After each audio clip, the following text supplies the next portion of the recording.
Neat ವಿದ್ಯಾರ್ಥಿಗಳ counselling ಬಗ್ಗೆ, neat 2025 counselling ಬಗ್ಗೆ ಕೆಲವು ಇಂಪಾರ್ಟೆಂಟ್ ಇನ್ಫಾರ್ಮೇಷನ್ಸ್ಗಳನ್ನ ಈ ವಿಡಿಯೋದಲ್ಲಿ ಶೇರ್ ಮಾಡ್ತಾ ಇದ್ದೀವಿ. ಹಾಗೆ ನೀವು ಲಾಸ್ಟ್ ಇಯರ್ ಕಟ್ ಆಫ್ ಮತ್ತು ಈ ವರ್ಷದ cut off, last year rank ಮತ್ತು ಈ ವರ್ಷದ ರ್ಯಾಂಕ್, ಲಾಸ್ಟ್ ಇಯರ್ ಮಾರ್ಕ್ಸ್ ಮತ್ತು ಈ ವರ್ಷದ ಮಾರ್ಕ್ಸನ್ನ ಕಂಪೇರ್ ಮಾಡೋಕ್ಕೆ ಹೋಗಬೇಡಿ. ರ್ಯಾಂಕ್ ಬೇಕಾದ್ರೆ ಕಂಪೇರ್ ಮಾಡ್ಕೊಳ್ಳಿ, ಬಟ್ ಮಾರ್ಕ್ಸ್ ಮಾತ್ರ ಯಾವುದೇ ಕಾರಣಕ್ಕೂ ಕಂಪೇರ್ ಮಾಡಲೇಬೇಡಿ. ಯಾಕೆ ಕಂಪೇರ್ ಮಾಡಬೇಡಿ ಅಂತ ಅಂದರೆ, ಲಾಸ್ಟ್ ಇಯರ್ ನೀಟ್ ಎಕ್ಸಾಮ್ಸ್ನಲ್ಲಿ 720 ಔಟ್ ಆಫ್ 720 ತಗೊಂಡಿದ್ದ ಸ್ಟೂಡೆಂಟ್ಸ್ಗಳ ಸಂಖ್ಯೆ 70 ಸ್ಟೂಡೆಂಟ್ಸ್ ಇತ್ತು. ಬಿಗಿನಿಂಗಲ್ಲಿ 67 ಸ್ಟೂಡೆಂಟ್ಸು ಔಟ್ ಆಫ್ 4 ತೊಗೊಂಡಿದ್ರು. ಆಫ್ಟರ್ ದಟ್ ನಿಮಗೆ ಗೊತ್ತಿದೆಯಲ್ಲ, ಆಫ್ಟರ್ ದಟ್ ಎಲ್ಲ ಅದನ್ನು ರೆಡ್ಯೂಸ್ ಆಗ್ತಾ ಆದಮೇಲೆ ಫೈನಲ್ಲಿ 17 ಸ್ಟೂಡೆಂಟ್ಸು ಔಟ್ ಆಫ್ 4 ತೊಗೊಂಡಿದ್ರು. ಅಂದರೆ 720 ಔಟ್ ಆಫ್ 720 ತೊಗೊಂಡಿದ್ರು. ಹಾಗೆ 145 ಸ್ಟೂಡೆಂಟ್ಸು 700 ಅಬೌವ್ ಮಾರ್ಕ್ಸ್ನ ತೊಗೊಂಡಿದ್ರು. ಇಲ್ಲಿ ಕರ್ನಾಟಕ ಸ್ಟೇಟ್ನಲ್ಲಿ ಲಾಸ್ಟ್ ಇಯರ್ UG/NEET ತೊಗೊಂಡಿದ್ದ ವಿದ್ಯಾರ್ಥಿಗಳ ಸಂಖ್ಯೆ 155 148 ಆದರೆ ಅದರಲ್ಲಿ ಕ್ವಾಲಿಫೈಡ್ ಆಗಿದ್ದು 88,887 ಇತ್ತು. ಬಟ್ ಈ ವರ್ಷ ಎಕ್ಸಾಮ್ಸ್ ತೊಗೊಂಡ್ರ ವಿದ್ಯಾರ್ಥಿಗಳ ಸಂಖ್ಯೆ 1,42,000 ಸಮಥಿಂಗ್ ಆದರೆ ಅದರಲ್ಲಿ ಕ್ವಾಲಿಫೈ ಆಗಿರೋದು 83,582. ಅಂದರೆ ನಿಯರ್ಲಿ 5,000 ಸ್ಟೂಡೆಂಟ್ಸು ಕಡಿಮೆ ಆಗಿದೆ. ಹಾಗೆ ಈ ವರ್ಷದ ಟಾಪ್ ಸ್ಕೋರ್ ತಗೊಂಡ್ರೆ 686 is the highest marks. Last year 720ನೇ 17 ಜನ ಇದ್ದರು. ಈ ವರ್ಷ 686 ಹೈಯೆಸ್ಟು, ಅದೇ ಫಸ್ಟ್ ರ್ಯಾಂಕ್ ಈ ವರ್ಷ. ಲಾಸ್ಟ್ ಇಯರು 17 ಜನಕ್ಕೆ ಫಸ್ಟ್ ರ್ಯಾಂಕ್ ಕೊಟ್ಟಿತ್ತು. ಈಗ 686 ತೊಗೊಂಡಿದ್ದಾರಲ್ಲ, ಅವರೇ ಫಸ್ಟ್ ರ್ಯಾಂಕು. 628 ಮಾರ್ಕ್ಸ್ ತೊಗೊಂಡಿರೋ ವಿದ್ಯಾರ್ಥಿಗಳಿಗೆ ಕೊಟ್ಟಿರೋ ರ್ಯಾಂಕು 237. ಸೊ 577 ತೊಗೊಂಡಿದ್ರೆ ಅವ್ರಿಗೆ ಸಿಕ್ಕಿರೋ rank 4,000.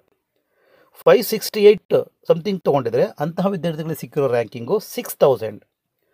561 ತೊಗೊಂಡಿದ್ರೆ 8,000.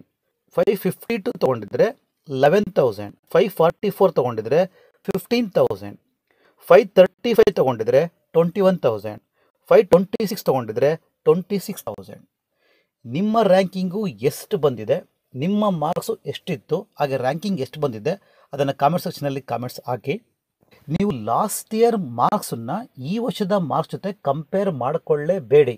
Rank cut off check ಮಾಡ್ಕೊಳ್ಳಿ, ಬಟ್ ಮಾರ್ಕ್ಸನ್ನು ಮಾತ್ರ ಕಂಪೇರ್ ಮಾಡಲೇಬೇಡಿ. ಅದಕ್ಕೂ ಇದಕ್ಕೂ lot of difference. Last year 2024ನಲ್ಲಿ ಬೆಂಗಳೂರು ಮೆಡಿಕಲ್ ಕಾಲೇಜ್ BMC ಕಾಲೇಜ್ನಲ್ಲಿ ಓಪನಿಂಗ್ ರ್ಯಾಂಕ್ಗೆ 21 ಇತ್ತು, ಕ್ಲೋಸಿಂಗ್ ರ್ಯಾಂಕ್ 2154 ಇತ್ತು. ಈ ವರ್ಷವೂ ಅದೇ ರ್ಯಾಂಕಿಂಗೇ ಇರ್ಬೋದು ಅಥವಾ ಸ್ವಲ್ಪ ವೇರಿ ಆಗ್ಬೋದು, ಬಟ್ ಮಾರ್ಕ್ಸ್ ಮಾತ್ರ ಅಜಗಜಾಂತರ ಇರುತ್ತೆ. ನೀವು ಮಾರ್ಕ್ಸನ್ನು ಕಂಪೇರ್ ಮಾಡ್ಕೊಳಕ್ಕೆ ಹೋಗಬೇಡಿ, ಜಸ್ಟ್ ರ್ಯಾಂಕ್ ಬೇಕಾದರೆ ಕಂಪೇರ್ ಮಾಡ್ಕೊಳ್ಳಿ. ನಿಮ್ಮ ಈ ವರ್ಷದ ರ್ಯಾಂಕಿಂಗು ಲಾಸ್ಟ್ ಇಯರ್ ರ್ಯಾಂಕಿಂಗ್ ಜೊತೆ ಬೇಕಾದ್ರೆ ಕಂಪೇರ್ ಮಾಡಿಕೊಂಡು ಯಾವ ಕಾಲೇಜು ಸಿಗಬಹುದು ಅಂತ ನೀವು ಬೇಕಾದ್ರೆ ಪ್ರೆಡಿಕ್ಷನ್ ಮಾಡ್ಬೋದು. ಅದು ಎಕ್ಸಾಕ್ಟಾಗಂತೂ ಆಗಲ್ಲ ಈ ವರ್ಷ ಅಂತೇವೆ, ಬಿಕಾಸ್ ನಿಮಗೆಲ್ಲ ಗೊತ್ತೇ ಇದೆ ಯಾಕೆ ಈ ರೀತಿ ಆಯಿತು ಅನ್ನೋದಕ್ಕೆ. ನಿಮಗೆಲ್ಲ ಗೊತ್ತೇ ಇದೆ, ಕ್ವಶನ್ ಪೇಪರು ಲಾಸ್ಟ್ ಇಯರ್ಗಿಂತ ಈ ವರ್ಷ ಡಿಫಿಕಲ್ಟಿ ಲೆವೆಲ್ ತುಂಬ ಜಾಸ್ತಿ ಇದೆ. ಈ ಕೆಲವು ಕಡೆ ಲಾಸ್ಟ್ ಇಯರ್ ಮಾಲ್ ಪ್ರಾಕ್ಟೀಸ್ ಅಥವಾ ಏನೋ ಅಂತ ಹೇಳ್ತಾ ಇದ್ರು, ಬಟ್ ಈ ವರ್ಷ ಅದು ಯಾವುದೂ ಆಗಿಲ್ಲ. ಅದಕ್ಕೂ ರೀಸನ್ ಇರ್ಬೋದು, ಕ್ವಶನ್ಸ್ ಕೇಳಿರೋ ರೀತಿ ಇರ್ಬೋದು. ಎಲ್ಲ ರೀಸನ್ಗಳಿಗೋಸ್ಕರ ಈ ವರ್ಷದ ಕ್ವಶನ್ ಪೇಪರ್ ತುಂಬ ಡಿಫ್ರೆಂಟ್ ಆಗಿತ್ತು, ಹಾಗೆ ಡಿಫಿಕಲ್ಟಿ ಲೆವೆಲ್ ತುಂಬ ಜಾಸ್ತಿ ಇತ್ತು. ಹಾಗಾಗಿ ಮಾರ್ಕ್ಸ್ ಕಡಿಮೆ ಬಂದಿದೆ.